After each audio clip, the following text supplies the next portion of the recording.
Hello again. I really hope you are keeping safe and healthy during these times. We're back for another thought today, and it's my absolute privilege to introduce to you Majors Katerina and David. They will be our new Salvation Army officers here in Felixstowe when the moves are allowed to happen, but I'm really thrilled that they've sent us a thought. So here it is, a message from them especially for you, and we'll see you next time. Genesis chapter 28 verses 10 to 22. Jacob left Bathsheba and set out for Haran. When he reached a certain place, he stopped for the night because the sun had set. Taking one of the stones there, he put it under his head and lay down to sleep. He had a dream in which he saw a stairway resting on the earth, with its top reaching to heaven, and the angels of God were ascending and descending on it. There above it stood the Lord, and he said, I am the Lord, the God of your father Abraham, and the God of Isaac. I will give you and your descendants the land on which you are lying. Your descendants will be like the dust of the earth, and you will spread out to the west and to the east, to the north and to the south. All peoples on earth will be blessed through you and your offering. I am with you and will watch over you wherever you go, and I will bring you back to this land. I will not leave you until I have done what I have promised you. When Jacob awoke from his sleep, he thought, surely the Lord is in this place, and I was not aware of it. He was afraid and said, how awesome is this place! This is none other than the house of God. This is the gate of heaven. Early the next morning, Jacob took the stone he had placed under his head and set it up as a pillar and poured oil on top of it. He called that place Bethel, the house of God, though the city used to be called Luz. Then Jacob made a vow, saying, if God will be with me, and will watch over me on this journey I am taking, and will give me food to eat and clothes to wear, so that I return safely to my father's household, then the Lord will be my God, and this stone that I have set up as a pillar will be God's house, and all of that you give me, I will give you a tenth.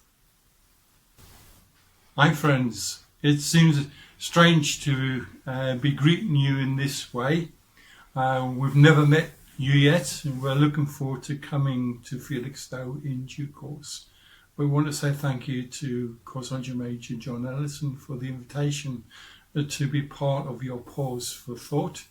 And as Katrina has shared with us the story of Jacob as he left his father's house and fled from the anger of his brother Esau, I'm reminded that maybe he was a bit fearful and uncertain as to what his future held for him. We certainly live in uncertain days, don't we? Not many of us will have thought that we would find ourselves having to self-isolate or keep our distance from people at the beginning of the year. But we find ourselves in a situation where it is frightening for many people. Many people will be worried and concerned about both the present and the future. And who knows, maybe you're one of those people. And so how do we find comfort and hope in these days from the Word of God? I'm mindful that Jacob travelled from his father's house and was making his way to a new place, to his uncle's house. And the very first night, he arrives in a place where the scriptures say it is an unknown place. He finds a stone to lay his head upon and falls to sleep. And while he's asleep, he has a dream. He sees a ladder from heaven to earth where God's messengers, his angels, are both ascending and descending. And for Jacob, he encounters the living God in a new reality. For him, this is the place of God.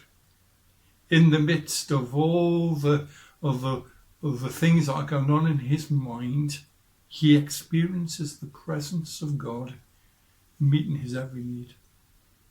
If I could leave you just 4 points to think about in whatever your journey with God is at this time, I believe that this story reminds us that Jacob experiences the promise of God, the presence of God, the provision of God, and the protection of God.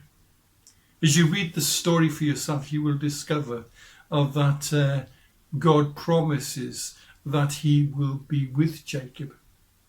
And I'm mindful that Jesus, just before he left his disciples, said, "Lo, I am with you always to the very end of the age."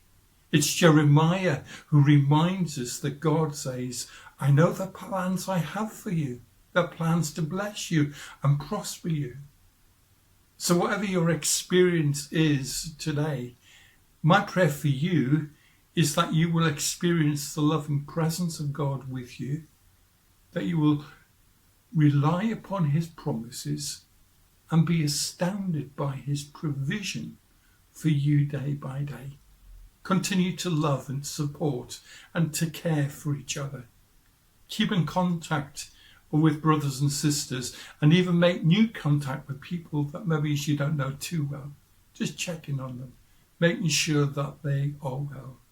God's promise to Jacob was that he would fulfill his plan in Jacob's life. And the story of Jacob shows us the faithfulness of God.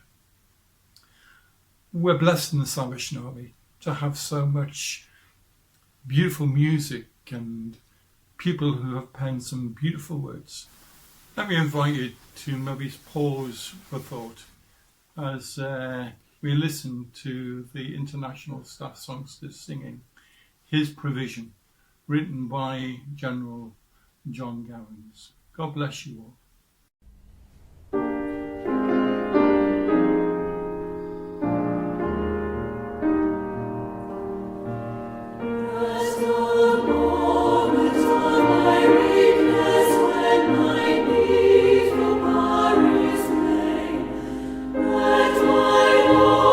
Again,